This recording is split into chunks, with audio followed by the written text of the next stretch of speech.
Hola hermanos, muy bienvenidos, feliz sábado para todos, muy bienvenidos a la casa de Dios, a la casa de Dios virtual que tenemos hoy.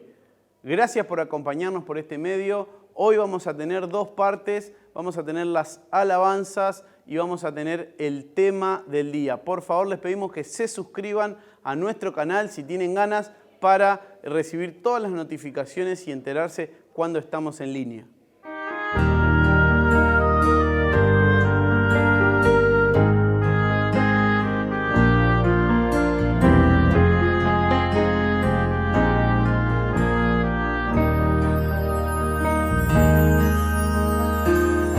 Has corrido tras un arco iris y ahora muy cansado estás. Toma todos esos sueños rotos y a los pies de Cristo ponlos ya.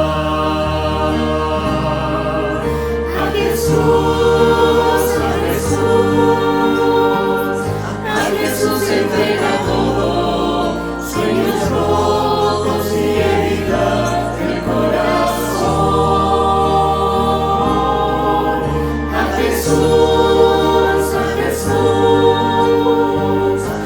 Jesús entrega todo y la tristeza y el gozo cambiará.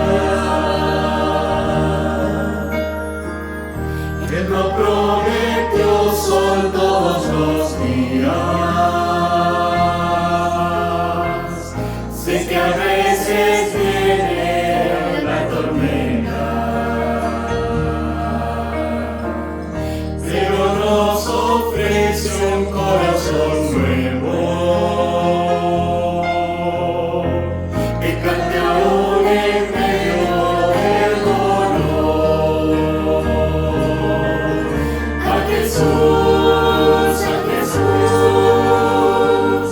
A Jesús entrega todo, sueños rotos y heridas del corazón.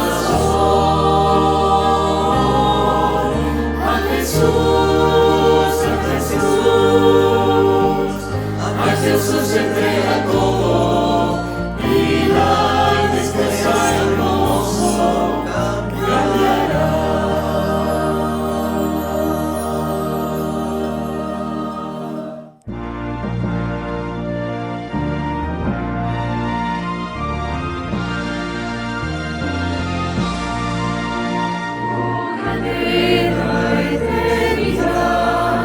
Fuiste abierta para mí, se me esconde en el fiel, solo encuentro paz en ti, rico, limpio, manantial, en el cual amado fui.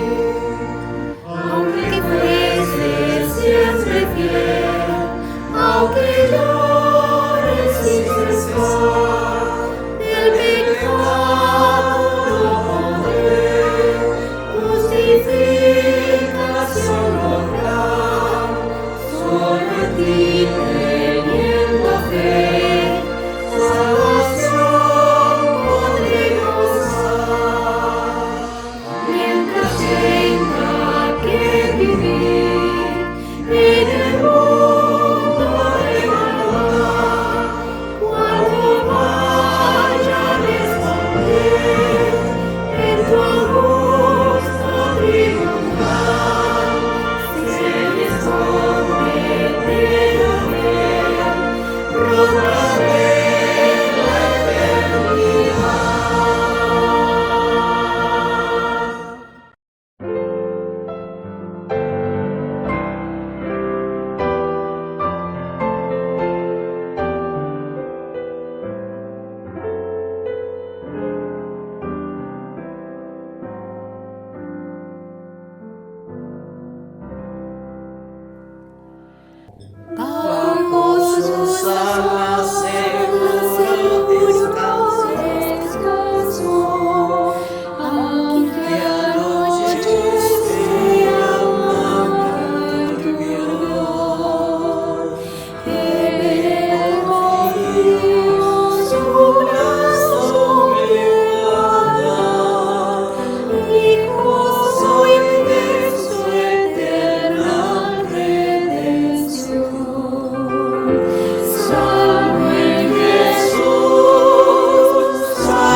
Bajo sus alas que hacen invencible, les pongo alquiler raspas de Abraham.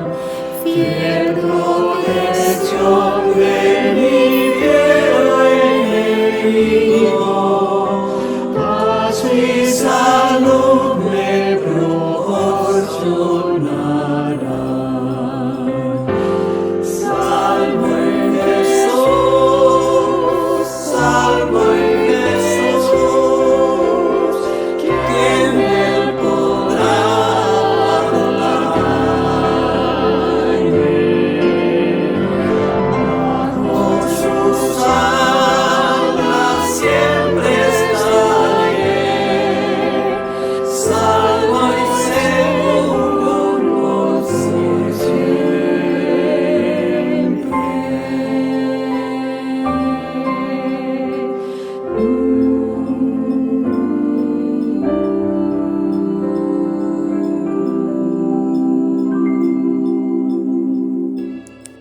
Alaben al Señor, de José A. Aguirre. Alábenle en el glorioso brillo del sol. Alábenle en la llovizna helada. Alábenle cuando van a la iglesia. Alábenle cuando van al dentista. Alábenle en la fila de espera. Alaben el peor tráfico. Alabadle mientras trabajan. Alábenle cuando están de vacaciones, en el día de pago y cuando pagan la hipoteca. Alábalo cuando abres los ojos por la mañana, cuando no puedes cerrarlos por las noches. Alábalo por la comida para llevar a casa.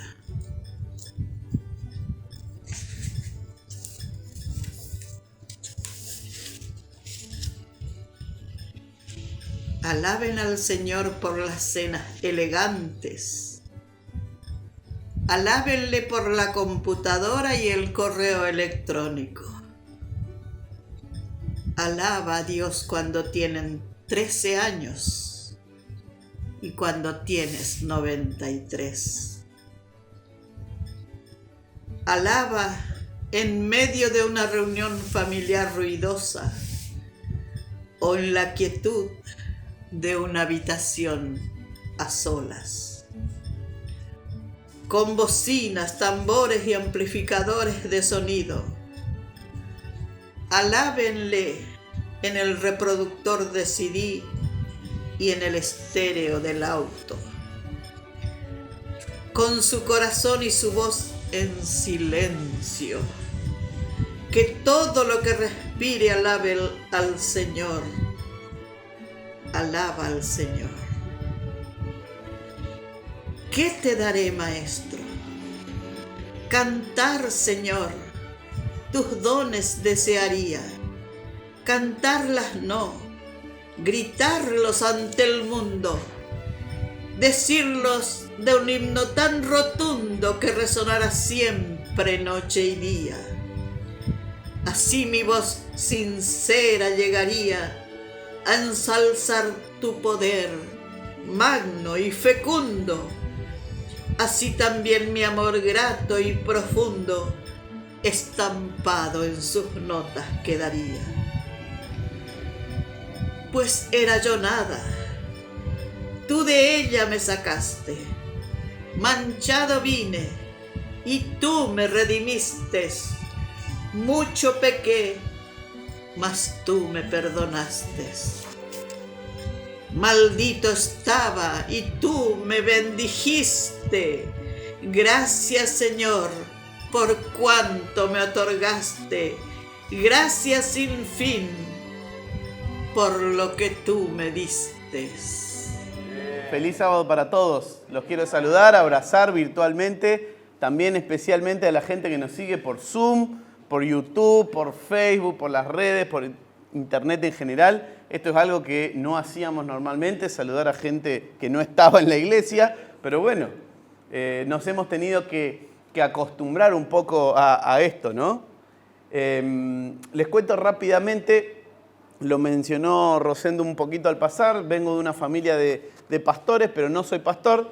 Mi familia se compone de mi esposa, Yamila, que estamos casados hace 16 años.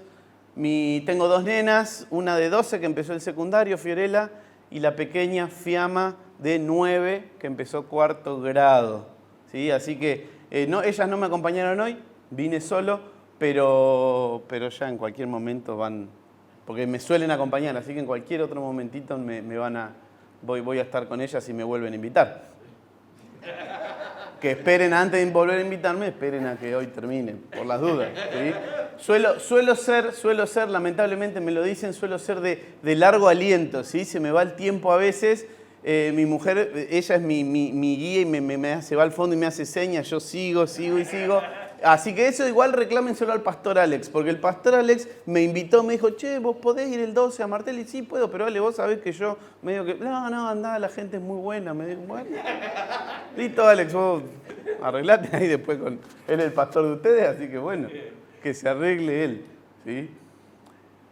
Les cuento así, y me faltó el trabajo en la Unión Argentina, ¿sí? Así ahí en la parte tributaria, contable, hago algo de laboral también. Suena aburrido y sí, no vamos a sacarle ningún tipo de responsabilidad.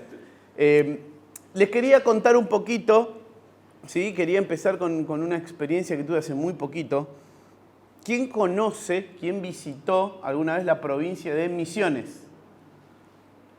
Bueno, vamos a bajar algunas manos. ¿Quién vivió en la provincia de Misiones? Menos manos, pero algunas hay. Hermosa provincia, ¿sí? Hermosa provincia. Yo viví 3 años, apenas nos casamos, ¿sí? 2006, 2007 y 2008 vivimos allá. Verde, mucha humedad, muchos bichos también. Pero muy linda provincia. Mi mejor amigo que ahora está trabajando acá en Buenos Aires, es de allá y el año pasado me dice, che, ¿por qué no nos vamos unos días allá a Misiones? Conozco ahí un camping muy lindo, podemos alquilar una cabaña, nos vamos de vacaciones, las 2 familias. Bueno, dale, vamos. Así que nos fuimos, tenemos hijos más o menos de la misma edad, así que los chicos chochos, y nos alquilamos unos días en San Ignacio. San Ignacio, ¿conocen San Ignacio? Son famosas por las ruinas, ¿sí? Por las ruinas ahí de las misiones jesuíticas, que de hecho esas ruinas ahí en San Ignacio y en otros lugares un poco más chicos le dan el nombre a la provincia, básicamente, provincia de Misiones. Y estuvimos ahí unos 8 días, creo, en el camping, ¿sí? Y básicamente era enero, ¿sí? Era la primera semana de enero, así que hacía mucho calor, así que estuvimos metidos en la pileta, tenía pileta, en el río también nos metimos, estaban los peces ahí, nadábamos entre los peces, una belleza. La cuestión que hay a un par de kilómetros, este camping está a 5 kilómetros del pueblo, ¿sí? A 5, hay que ir por un camino de tierra, ¿sí? Y llegás al camping, que está sobre la costa del río Paraná. Enfrente está Paraguay, ¿sí? Río Paraná, enfrente ves otro país, ¿sí? Nosotros estamos de este lado. A 3 kilómetros más por el mismo camino, o sea, siguiendo pueblo, camping, río, 3 kilómetros más, hay un parque provincial que es de lo que les quería contar hoy. Parque provincial, seguramente nadie lo conoce porque es muy chiquito y si no estuviera específicamente ahí en el camping es de difícil acceso, ¿sí? El Parque Provincial Teyucuaré, que en guaraní significa, ¿alguien sabe guaraní acá? Cueva del Lagarto, ¿sí? Hay muchos lagartos boveros en la zona y ese parque toma el nombre que hay muchos agujeros en la tierra donde viven estos lagartos. Así que nos fuimos, como el sábado en el camping no queríamos, un sábado pasamos ahí, y entonces no queríamos estar el sábado porque al ser haber pilete, que yo había gente, venía mucha gente por fin de semana, ponían música fuerte y no nos gustaba. Vamos a caminar por el parque, ¿sí? Pero no es un parque con pastito, es selva básicamente, ¿sí? Es una selva. Y a caminar, y fuimos como a las 10:30 de la mañana, ¿sí? Así que teníamos que caminar por la selva misionera, lianas, cosas, porque la selva vieron que crece de abajo, crece de arriba, es todo Así que vimos mucha flora, alguna vida animal también. Muy, muy interesante estuvo. Pero ese parque tiene 3 senderos para hacer, ¿sí? El de la derecha son unos 800 metros, ¿sí? Que parece poco, 800 metros, pero en la selva no es tan poco, ¿sí? Lo interesante es que al final de ese sendero está la casa de Martín Bormann. ¿Alguien sabe quién es Martín Bormann? ¿Escucharon hablar alguna vez de Martín Bormann? Allá tengo una mano, ¿sí? Excelente, muy bien. Una especie, no sé si decir jerarca, no sé si la palabra es jerarca, o capo, pero un nazi, ¿sí? Martín Bormann construyó más o menos en la década de 1940 y vivió hasta 1970, así unos 30 años, que es bastante tiempo, ¿sí? En el medio de la selva misionera, una casa y algunas otras construcciones que todavía sobreviven. Ustedes saben que la naturaleza, especialmente en la selva, suele comerse las construcciones humanas, ¿sí? Las plantas empiezan a crecer, pero está ahí media tumbada. Pero estuvimos caminando por el baño de Martín Bormann ahí, en ese sendero perdido que está a 3 kilómetros de un camping, que está a 5 kilómetros de un pobladito chiquito como San Ignacio, que está a 60 kilómetros de la capital de la provincia. Y le estoy hablando que a mí me costó llegar en el 2022, imagínense lo que habrá costado llegar a ese lugar en 1940, ¿sí? Era muy lejos, pero con un acceso fácil al río, ¿sí? Interesante, ¿sí? Siempre el agua, sabemos que es una central, lleva mucha importancia, ¿sí? Pero muy lejos de todo, muy lejos de todo. La pregunta que surge es, 1940, 1950, ¿sí? ¿Qué hacía un alemán con tendencias nazis en la selva misionera? Hay muchas teorías, ¿sí? No se sabe a ciencia cierta porque la gente tampoco, los que vivían ahí, no se sabe cómo se fueron, cómo desaparecieron, si los mataron, si se los comió un puma, si... Después de principios de 1970 no se supo más nada de eso y ahí están las ruinas de la casa, que de paso es muy interesante. Mi esposa es de familia alemana, de Entre Ríos, ¿sí? Y reconoció en las construcciones, ella me decía, la casa de mi abuelo era muy parecida en cuanto a la construcción. Al lado del baño estaba con bañera, ¿sí? En el medio de la selva, con bañera, una cosa rarísima, y al lado una piecita donde tenía un pequeño sótano, que era específicamente donde se colgaban todos los chorizos y la carne que se secaba en un subsuelo, ¿sí? Cavado en la tierra. ¿Sí? Dice, mi abuelo tenía igual, al lado del baño estaba la piecita donde se ponían todos los embutidos y demás, y ese subsuelo específico, chiquitito, que era de 1,5 por 1, ¿sí? Y se metía, dice, es igual a la casa de mi abuelo. Así que me pareció muy interesante eso. Además, 50 metros más allá, caminando por la selva, te encontrás con otra construcción, también hecha de piedra, también, pero no parecía una casa. Era diferente, habían aprovechado la caída del terreno, hicieron unas cosas medias raras. Se supone que eso era un búnker, ¿sí? Un búnker, un lugar. ¿Para qué sirve un búnker? Para esconderse, ¿sí? Y seguramente tenían guardado provisiones. ¿Qué hacía esta gente de Europa en 1940 en el medio de la selva misionera, pero bien metida dentro de la selva, en una casa, pero además construido un búnker? ¿Disfrutaban de la naturaleza? La verdad, no creo.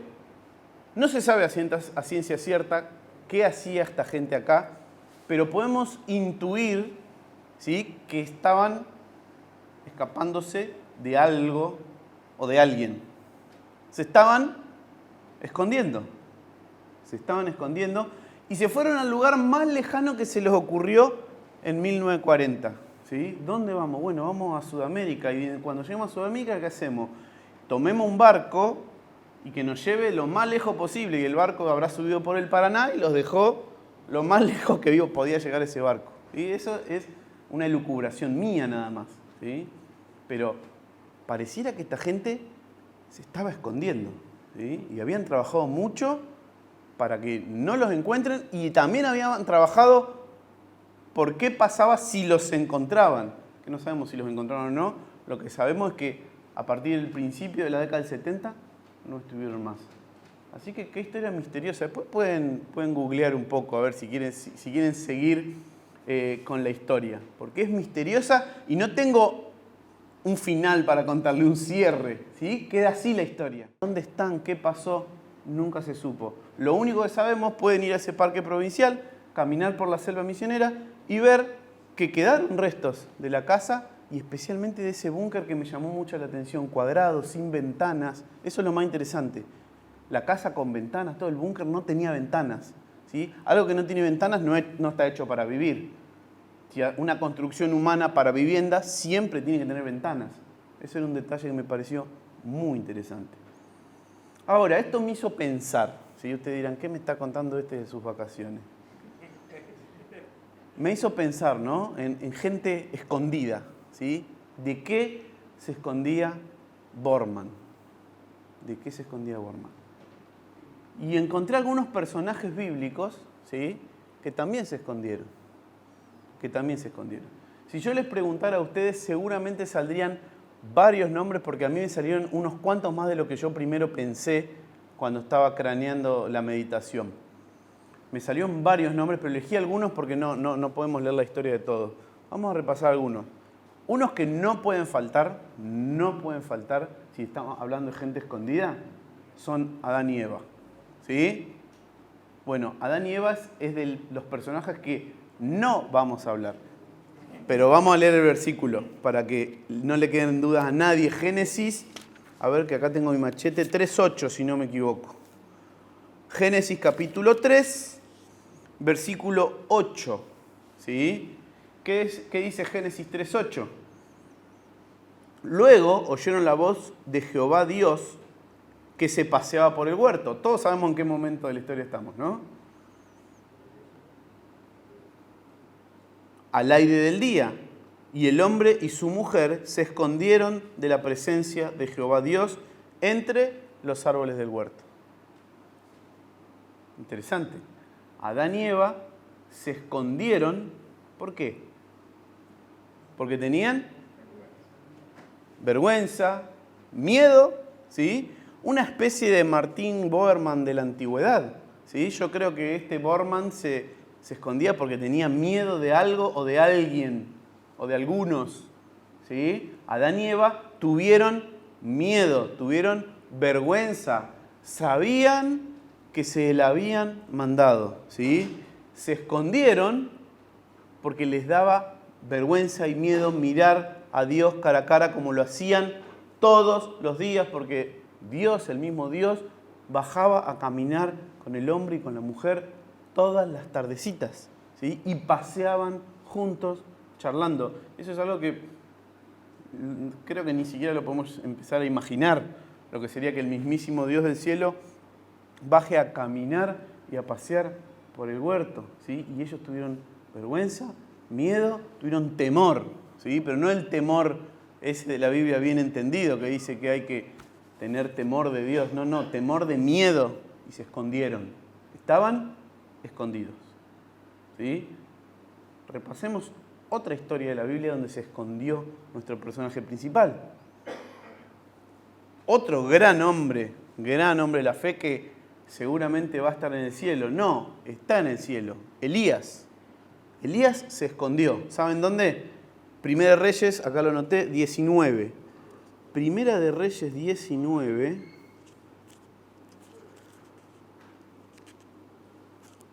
Versículo 3.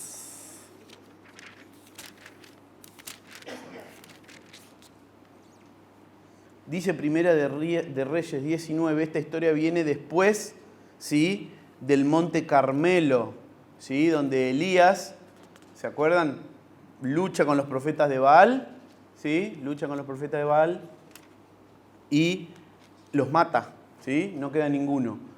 La reina Jezabel, furiosa, le dice, en el versículo 2, dice: traigan los dioses sobre mí el peor de los castigos y mañana hasta ahora no he puesto a tu persona como la de uno de ellos. Te voy a matar, dice Jezabel. Y Elías sabía que Jezabel no era de boquear, era de hacer, ¿sí? Y Elías tiene miedo, ¿sí? Dice el versículo 3, viendo Elías el peligro, se levantó y se fue para salvar su vida. Al llegar a Berseba, que está en Judá, dejó allí su criado. Después siguió caminando, ¿sí? Se esconde en una cueva, ¿sí? No vamos a leer todo, y Dios se le presenta ahí, ¿sí? Viene el episodio del torbellino, el fuego, qué sé yo, y después Dios estaba en la brisa apacible que siente al final. Y Elías vuelve renovado de esa experiencia. Pero Elías se va. Fíjense que el relato bíblico no dice que Dios le dijo a Elías que salga. No, Elías siente miedo y se va a esconder a una cueva. Y de eso Dios saca una linda enseñanza igual para Elías. Pero no fue orden de Dios, no fue orden de Dios. Creo que queda claro que Dios no le dijo, che, rajá. En otros momentos a otro personaje Dios le dijo, sí, andá, vení. Pero en este caso Elías se esconde porque tiene miedo, ¿sí? Tiene miedo porque sabía que Jezabel lo quería matar. Y entra en una depresión, ¿sí? Dice que Dios quítame la vida. Está complicada la historia por ahí. Pero tiene miedo y se va. Interesante también que Elías se escondió en una cueva.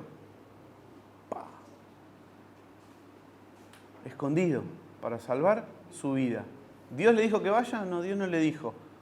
¿Dios le conservó la vida? Sí, se la conservó. De hecho, como dije recién, de esa experiencia Elías saca un hermoso refuerzo de espíritu y vuelve más poderoso que nunca, ¿sí? Poderoso en el sentido de que reflejaba el poder de Dios. Elías fue uno de los grandes hombres de la fe.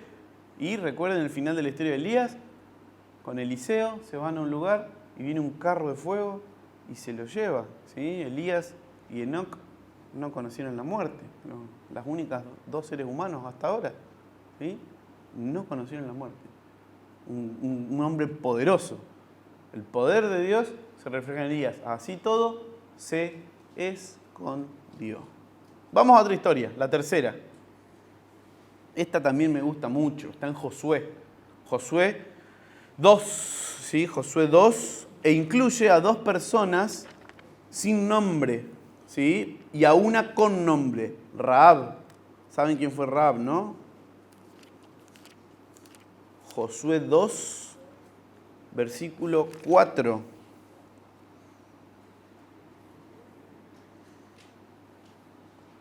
Pero la mujer, Rahab, ¿sí? Recordamos rápidamente la historia.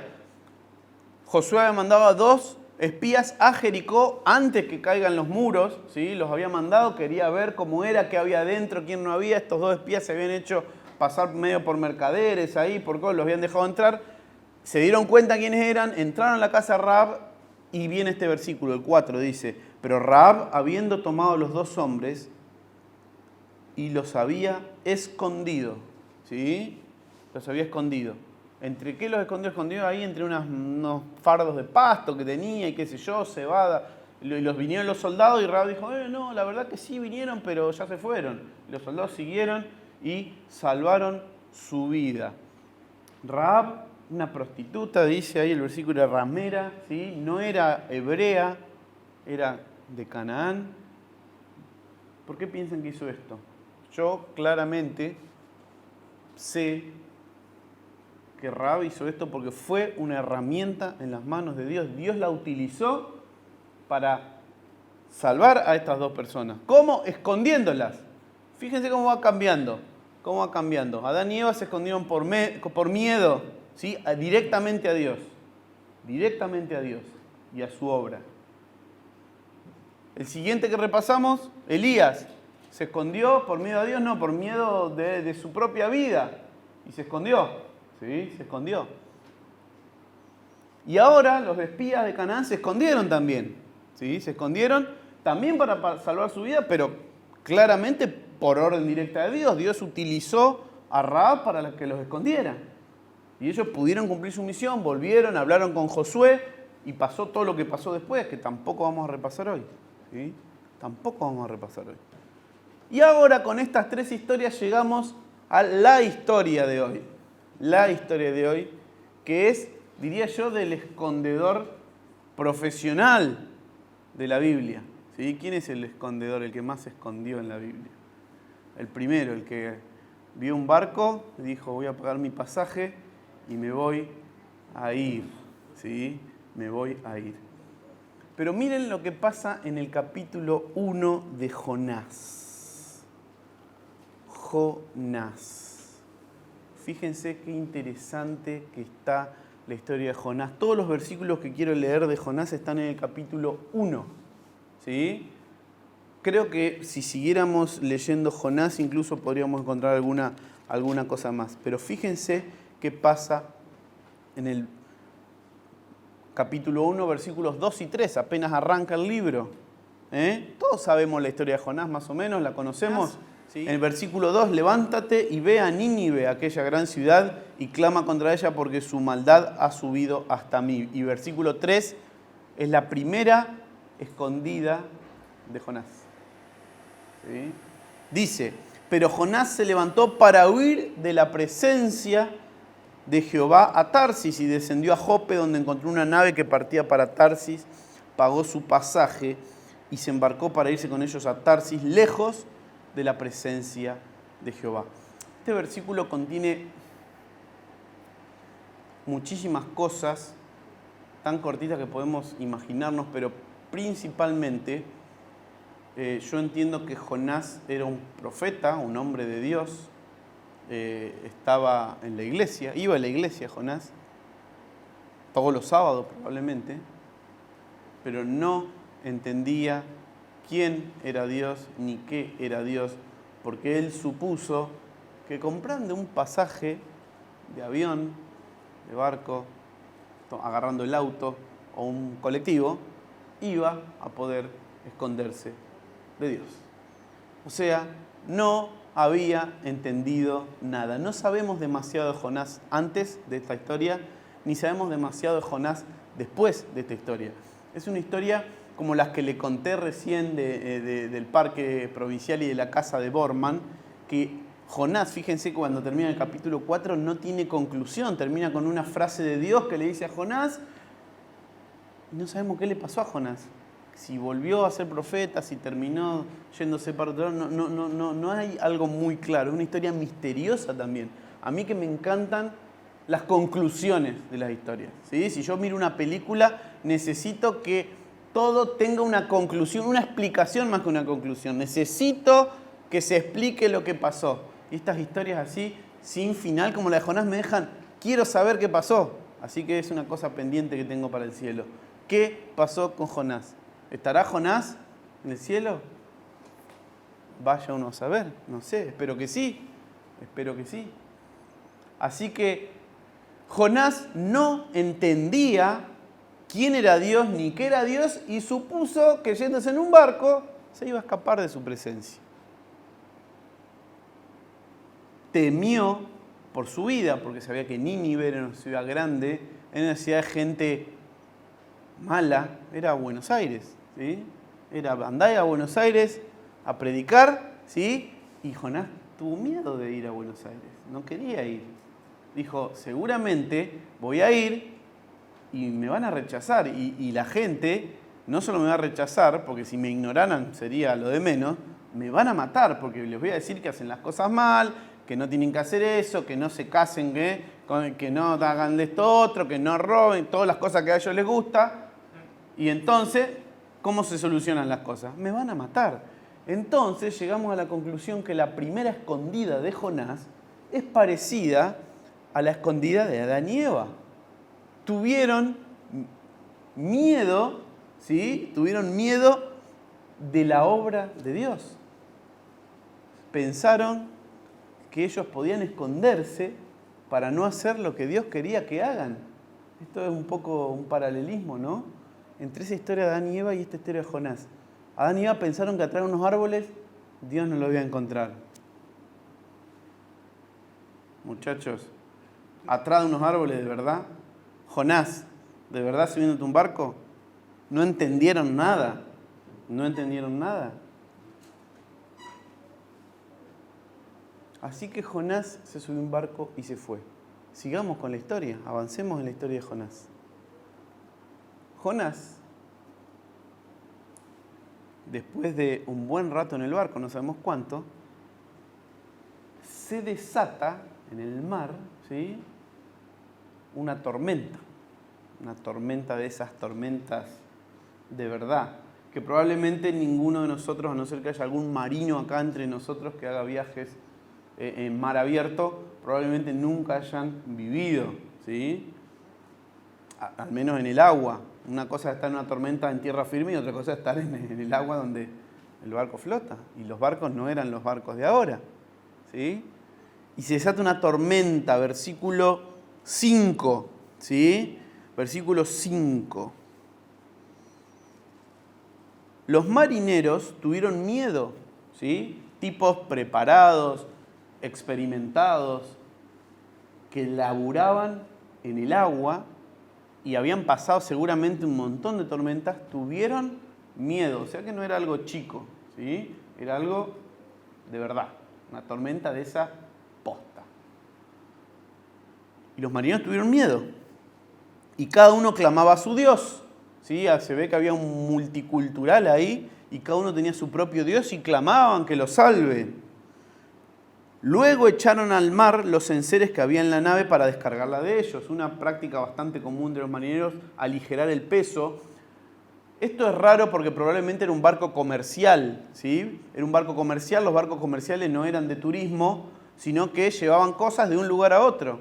¿Qué cosas? Ahí mercadería, seguramente comida, alimentos, manufacturas, ropa, qué sé yo que habrán vendido. Y lo llevaban de un lugar, alguien pagaba y se lo transportaba en barco porque era más rápido que llevarlo por tierra, ¿sí? De hecho, hoy en día seguimos haciendo comercio internacional por barco, ¿sí? Lo más común es hacer cosas por barco, no por avión. Algunos piensan, no, por avión no. Lo más común es trasladar cuestiones por barco. Seguimos igual que hace 3.000 o 4.000 años, ¿sí? En este comercio internacional, este barco llevaba cosas para entregar. ¿Y qué dice que hicieron los marineros? Lo tiraron al agua. O sea, perder fortuna de plata y probablemente perder su propio trabajo porque eso no era ni siquiera de ellos, pero ni lo pensaron porque estaban asustados, ¿sí? Veían que se iba todo a pique. Y Jonás hizo algo. Por segunda vez, ¿qué hizo Jonás? Al final del versículo 5. Se escondió, fíjense lo que hizo. Mientras tanto, Jonás había bajado al interior de la nave y se había echado a dormir. Jonás dijo, yo no voy a luchar con esto, esta tormenta me supera, yo no soy marinero y está bastante bravo, así que yo me voy a ir donde no vea la tormenta. Porque si no la veo, no está pasando, ¿sí? Muchas veces hacemos eso. Si cierro los ojos, era como cuando éramos chicos, ¿no? Y apagaban la luz a la noche para ir a dormir y había monstruos y nos tapábamos con una sábana. Como si hubiera un monstruo, la sábana te protegería de algo, ¿no es cierto? Era buenísimo. Pero si no lo veo, no existe, ¿sí? Eso es un pensamiento bastante infantil. O nos escondemos de los bebés, nos tapamos la cara y aparecemos y el bebé se ríe, ¿sí? Porque el bebé no nos ve y parece que no estamos, ¿sí? Entonces Jonás hizo eso, se escondió para no ver el problema tremendo que había de una tormenta que estaba hundiendo el barco. Y se fue a dormir al fondo del barco, se escondió. Y ahora podemos hacer un paralelismo con la escondida de Elías, ¿sí? Elías temió por su vida y se fue a la cueva. Jonás probablemente, no lo dice directamente, pero probablemente temió por su vida y se fue a la cueva del barco, porque no había otra cueva donde irse. Se fue al fondo, lo más a fondo que pudo del barco, y no quería ver la tormenta, no la quería enfrentar. No la quería enfrentar. ¿Mandado por Dios? No, Dios no le dijo, che, Elías, che, Jonás, fíjate que hay mucha tormenta, andate para abajo del barco. Dios no le dijo nada. Así todo, algo salió de eso, algo salió. Aparece el capitán, dice, dormilón, ¿qué haces vos ahí? Vení para acá. ¿Sí? Sabemos lo que pasa. Echan suertes, la suerte cae en Jonás y Jonás le empieza a hacer una mini predicación, ¿sí? De que él era hebreo y que yo respeto al Dios, a ver cómo dice acá, y temo a Jehová, dice, y temo a Jehová. Sos un caradura, Jonás, ¿cómo temo a Jehová? ¿De qué me estás hablando? Frente a los otros sí temes a Jehová, pero te dijo que hagas algo y te agarraste un barco, te fuiste lo más lejano posible, hubo un problema con el barco y te escondés porque te vas a lo último de lo último para que no te pidan hacer nada porque tenés miedo de la lluvia, de las olas, del agua, de lo que sea. Cuando te preguntan, decís, sí, yo temo a Jehová. ¿Cuántas veces hacemos eso? No, yo voy a la iglesia. Voy a la iglesia, no, yo doy el diezmo, no sabés. Yo doy ofrendas, todo. Voy todos los sábados, soy anciano, predico, doy la escuela sabática, ayudo a los pobres, sí, no, me sobra currículum, sí, me sobra currículum, soy adventista, 4ª generación, sí, 5ª, 6ª, qué sé yo cuánto, sí, y pensamos que con currículum vamos a entrar al cielo, y gente con currículum no se entra, acá en la tierra puede ser que entres con currículum, pero al cielo no se entra con currículum, sí, ese es el problema de querer aplicar las reglas de la tierra al cielo. No funciona esto. Jonás le quiso tirar currículum. Sí, soy hebreo, sí, ustedes conocen. Ahí a ver, todo el mundo conocían a los hebreos. Todo el mundo conocía cómo el Dios del Jehová de los ejércitos, el Dios de los hebreos, lo había llevado tantísimas veces. Yo temo a Jehová, soy hebreo, sí, así que la tengo clara, dice Jonás. Y ahí empezó el revuelo, ¿sí? Y Jonás ahí en un momento de lucidez dice, bueno, está listo, estamos con problemas, tírenme al agua y esto se va a solucionar. ¿Sí? Probablemente una inspiración divina le dio ese mensaje a Jonás porque no sería normal que alguien asegurara tajantemente que lanzándolo afuera del barco la tormenta iba a parar. ¿Sí? Pero Jonás se lo dice y los muchachos no tuvieron. Medio que alguno dijo, tirémoslo, si total, tiramos tantas cosas, uno más, ¡pum! ¿Sí? Al agua. Esta es una historia que a los chicos les encanta, ¿sí? La del versículo 17, ¿sí? Jonás 1, 17, dice, pero Jehová tenía dispuesto un gran pez para que tragara a Jonás, y Jonás estuvo en el vientre del pez 3 días y 3 noches. Y Jonás, por 3ª vez, en un solo capítulo, está escondido. Por voluntad propia, no. Y ahora podemos hacer un paralelismo con la historia de los espías. Para guardar su vida, Dios manda, en un caso a Rahab, que los ocultó, y en este caso manda una bestia de la naturaleza que lo tragó y lo protegió. ¿Sí? Pareciera una cosa, ¿sí?, contradictoria, así como se lo comió y lo protegió. Sí, lo protegió porque si no se ahogaba, básicamente. ¿Cuánto puede aguantar una persona bajo el agua? ¿2 minutos? ¿3 minutos? Ya 3 minutos me parece demasiado. ¿Sí? Vamos a suponer 3 minutos como muchísimo. O sea, tuvo 3 días y 3 noches. No hice la multiplicación, pero son unos cuantos minutos. ¿Sí? Así que, perdón, voy a tomar un poquito de agua.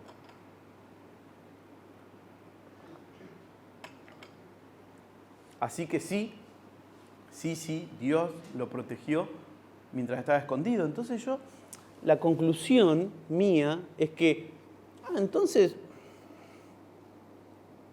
no está mal esconderse en sí mismo.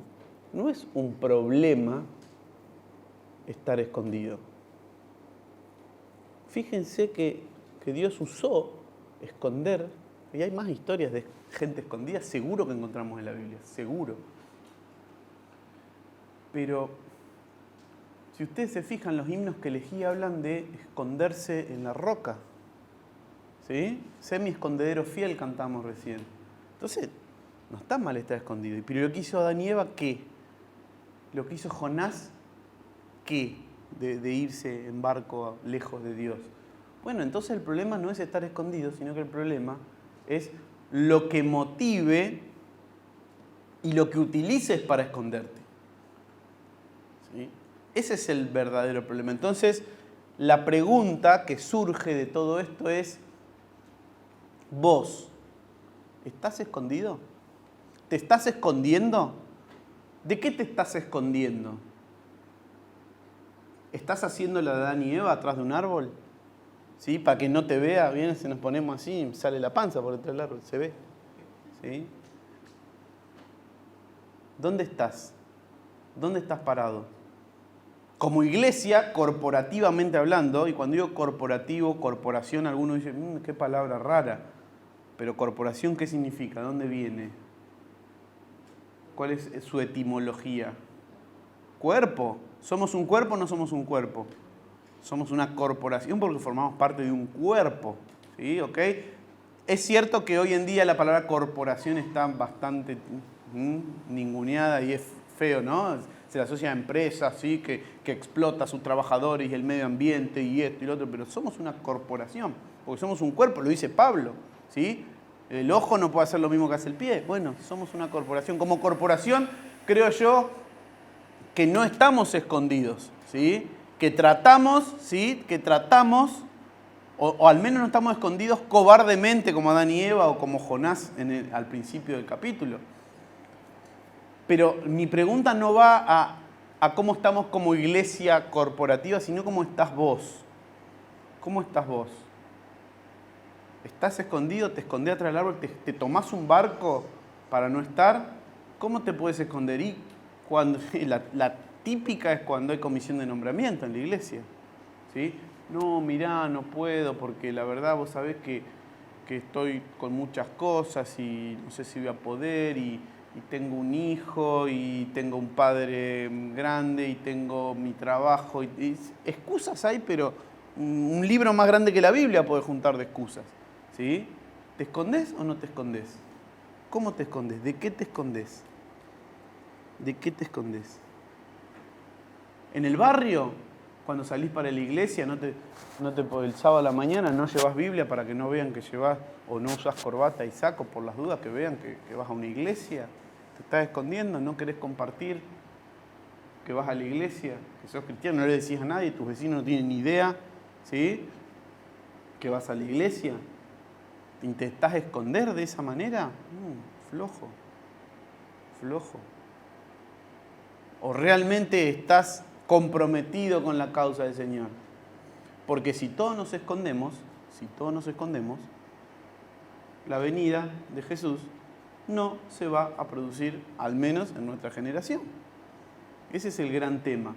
Si estamos todos escondidos atrás del árbol, como Adán y Eva, si estamos todos subidos al barco de Jonás, no vamos a poder hacer la obra de Dios. Tanto Jonás como Adán y Eva tuvieron temor y miedo de la obra de Dios.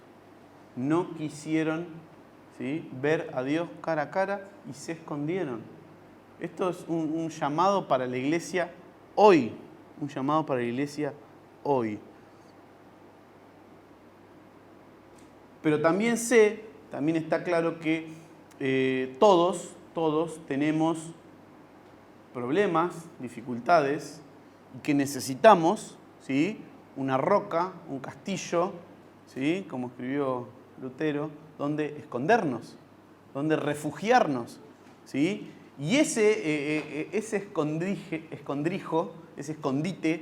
está bien entendido, pero ¿cuál es la diferencia entre escondites? Que un árbol o un barco no son Dios, no son Jehová de los ejércitos, no tienen poder para resolverte los problemas.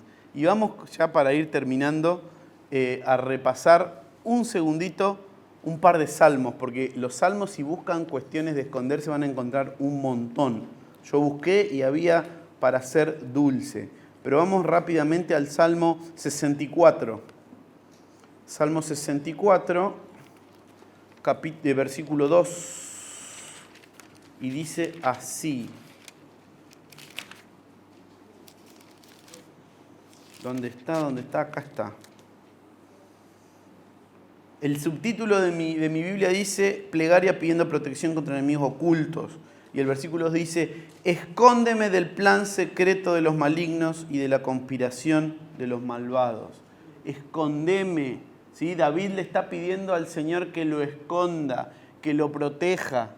¿Sí? No lo está haciendo por sus propios medios, no se está escondiendo él. Está pidiendo el auxilio y está pidiendo la mano poderosa, ¿de quién? De Jehová de los ejércitos. ¿Sí? de Jehová de los ejércitos. Y también el salmista, en el Salmo 139, un salmo muy conocido, Salmo 139, ya al final del libro de los Salmos, 139, versículo 7. ¿Sí? Casi que podríamos decir que el salmista cita la historia de Jonás, ¿no? Dice el salmista, dice David, ¿a dónde me iré de tu espíritu y a dónde huiré de tu presencia? No me puedo esconder de vos. No puedo, ¿sí? No puedo. Vos estás en todos lados. Escondeme, vos, refugiame, ayúdame, pero yo de vos no me puedo esconder. ¿Qué fue lo que intentaron hacer Adán y Eva? Lo que intentó hacer Jonás, esconderse de la presencia de Dios. Hermanos, y ya para ir concluyendo con esta pequeña reflexión sobre escondites y escondidos, ¿sí? Vuelvo a repetir algo que dije. Si todos estamos escondidos, no podemos apresurar la venida de Jesús. Tenemos que dejar, ¿sí?, esas costumbres que nos atan al mundo, ¿sí?, y sí pedir la ayuda de Dios y escondernos en Él. Pedir su ayuda, pedir su protección, pedir la paz que nos da estar refugiados en Él, ¿sí?, porque sabemos que es un castillo seguro, ¿sí?, pero no buscarlo por nuestros propios medios, porque no hay manera de escondernos fuera de ese castillo. Para terminar, otro salmo, el último versículo que leemos, el Salmo 91, también muy conocido, dice el Salmo 91:1, de memoria, casi todos lo deben saber. El que habita, vamos a parafrasearlo, vamos a sacarle el que habita, vamos a poner el que se esconde, ¿sí? El que se esconde al abrigo del Altísimo morará bajo la sombra del Omnipotente. Amén.